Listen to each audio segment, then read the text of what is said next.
Encyclopedia Brown is a young boy who lives in Idyllwill, USA.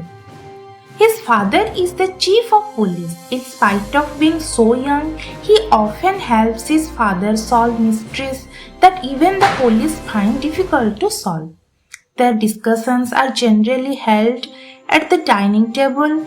Read this story to find out how the boy wonder solves a case that has been troubling his father. Encyclopedia brown एक छोटा लड़का है जो आइडाविल नाम का एक town में रहता है। उसके पापा पुलिस चीफ है। अपनी छोटी सी उम्र के बावजूद भी एनसाइक्लोपीडिया अपने पापा की मिस्ट्री कैसे सॉल्व करने में मदद करता है जिन्हें पुलिस भी सॉल्व नहीं कर पाती है। वो दोनों अक्सर डाइनिंग टेबल पर बैठकर जो केसेस होता है उसके बारे में डिस्कशन करते हैं। ये जो स्टोरी है बताती है कि ये जो बॉय वंडर बॉय एक ऐसा केस सॉल्व करता है जो उसके पापा भी नहीं कर पाते हैं। मतलब उनके पापा के लिए भी बहुत मुश्किल था। एनसाइक्लोपीडिया's father was chief of police. Everyone thought that he must be the smartest police chief in the country. Chief Brown was the smart and quick. He didn't sit around and worry. When he came up against a case he couldn't solve, he acted at once. He cleared his desk, put on his hat and went home to dinner. Encyclopedia solved the case for him before dinner was over. Encyclopedia का पापा chief brown एक smart और active police officer थे। लोग समझते थे कि वो देश के सबसे इंटेलिजेंट पुलिस चीफ है।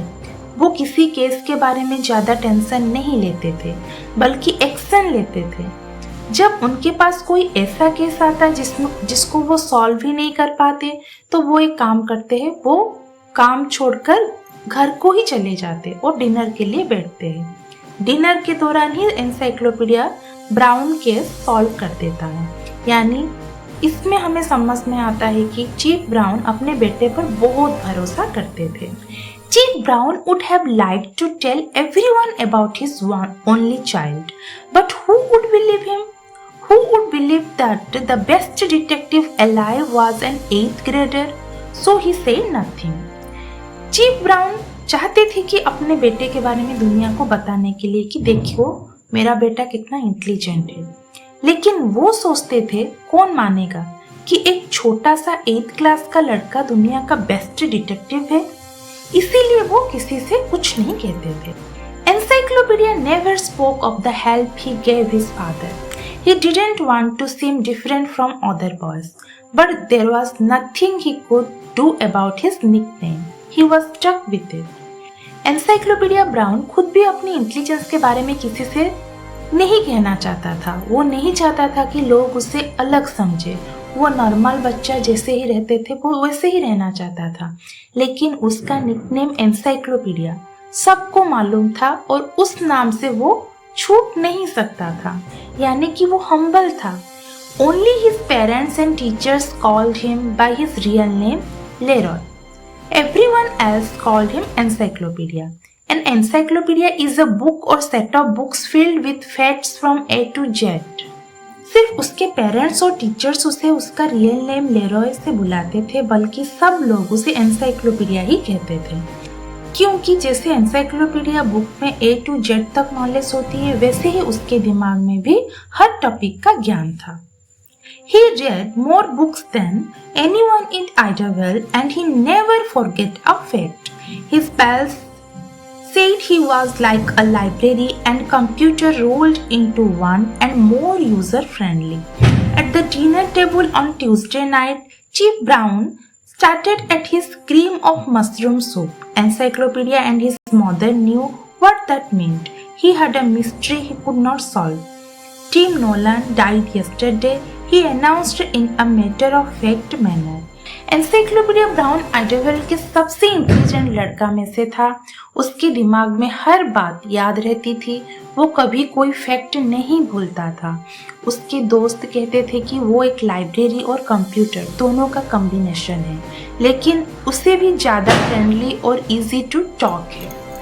ट्यूसडे की रात डिनर टेबल पर चीफ ब्राउन अपनी सूप को देखते जा रहे थे। वो सोच में गुम हो गए। एनसाइक्लोपीडिया और उसकी माँ समझ गए।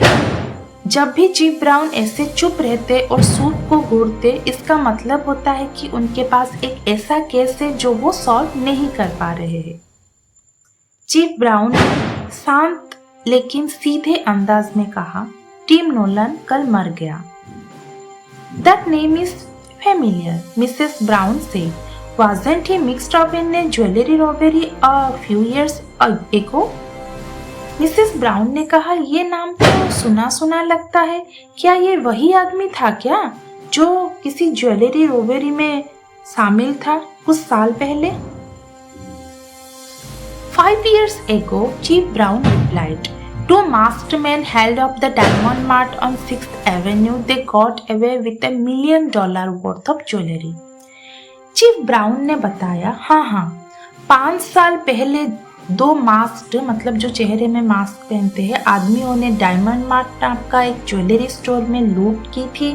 वो लोग $1 मिलियन के ज्वेलरी को लेकर भाग गए थे। मतलब जो केस था वो बहुत बड़ा था और अभी तक अनसॉल्व्ड लग रहा था। I thought Tim Nolan was arrested, Mrs brown said. Mrs brown ने पूछा, मुझे लगता है कि टिम नोलन तो पकड़ गया होगा। He was questioned, not arrested, Chief Brown corrected. I always believed that Nolan and a friend, a man named Daniel Davenport, pulled the whole shops. There wasn't any proof though. तो chief Brown ने clarify किया कि उससे पूछताछ की गई थी, गिरफ्तार नहीं किया गया था।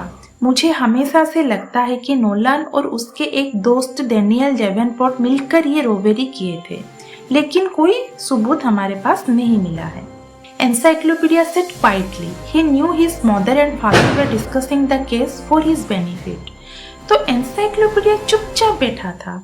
उसे पता था कि उसके माँ बाप जानबूझकर उसके सामने ये केस डिस्कस कर रहे हैं ताकि वो भी सोचे और शायद सॉल्यूशन बता सके। His father filled in the facts. Nolan and Davenport had met. Chief Brown said while both were in prison in the South Carolina, they became friendly because of shared interest. Nolan was let out first. He settled in Idyllwill and started a small palm tree nursery. It barely yielded him a living. तो chief Brown ने background बताना शुरू किया कि Nolan और डेवेनपोर्ट south Carolina की jail में मिले थे। वहाँ दोनों के सिमिलर इंटरेस्ट थे कि इसीलिए दोनों अच्छे दोस्त बन गए। फिर नोलन पहले जेल से छूटा और आइडाविल में एक छोटी पाम ट्री नर्सरी शुरू किया, लेकिन उसने ज्यादा कमाई नहीं होती थी। Davenport came to live with Nolan a week before the jewellery store hold up. Chief Brown ने बताया, डेवेनपोर्ट रोबेरी से 1 हफ्ते पहले नोलन के साथ रहने आया था और ज्वेलरी स्टोर होल्ड अप के दौरान during the hold up one gunman's mask lift A clerk thought she recognized Nolan, but she wasn't absolutely sure. लूट के दौरान एक गनमैन का मास्क गिर गया था और एक क्लर्क, दुकानदार की मदद करने वाली लेडी, ने उसका चेहरा देखा। उसे लगा कि वो टिम नोलन ही था, लेकिन वो पूरी तरह से श्योर नहीं थी। I remember now, Mrs. Brown said. The clerk refused to testify against him and no trace of the stolen jewelry even ever turned up.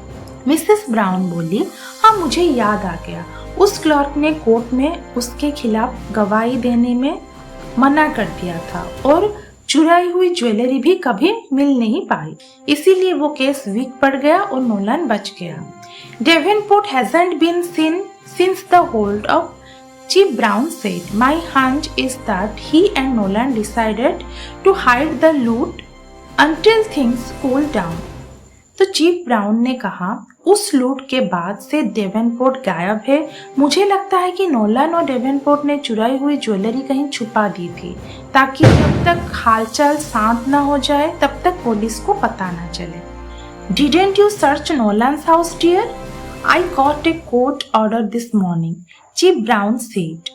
Officer Lewis and Melanie just about took Nolan's house apart. They didn't find one piece of the stolen jewelry. तो Mrs brown पूछी है, तुमने Nolan के घर की तलाशी नहीं ली क्या? तो चीफ ब्राउन ने जवाब दिया, आज सुबह में कोर्ट ऑर्डर लेकर नोलन के घर की सर्च करवाई दी। मगर ऑफिसर लुइस और मेलोनी ने पूरे घर को चाट कर देखा, लेकिन उन्हें एक टुकड़ा भी ज्वेलरी का नहीं मिला। Is there some mystery about Nolan's death yesterday? Mrs. Brown inquired. Yes and no, Chief Brown answered. Nolan suffered from a bad heart for many years. Yesterday morning he had a stroke. He must have realized he was dying. With his last strength, he managed to put his will on the kitchen table. It leaves everything he owns, include his palm tree nursery to Devonport. तो Mrs brown ने पूछा, तो क्या Nolan की मौत भी एक mystery है? तो चीफ ब्राउन ने कहा, हाँ भी और नहीं भी। नोलन को कई सालों से हार्ट की प्रॉब्लम थी। कल सुबह उसे स्ट्रोक आया और उसे समझ में आ गया कि वो भी मरने वाला है। अपनी आखिर जो सांस है वो एक वसीयत लिखकर किचन टेबल पर रख दिया। उस विल में लिखा था कि अपनी सारी प्रॉपर्टी और नर्सरी डेवनपोर्ट के नाम कर दी, यानी कि अपने मरने से पहले वो सब कुछ अपना जो फ्रेंड है, दोस्त है, उसके नाम में कर दिया था। So that was the end of part 1 of this chapter. I hope you all enjoyed and understood today's part. Don't forget to like, share and subscribe to my channel Dipti Education World. For the next part of this interesting story, we will continue with part 2 in the next video. See you soon. Bye.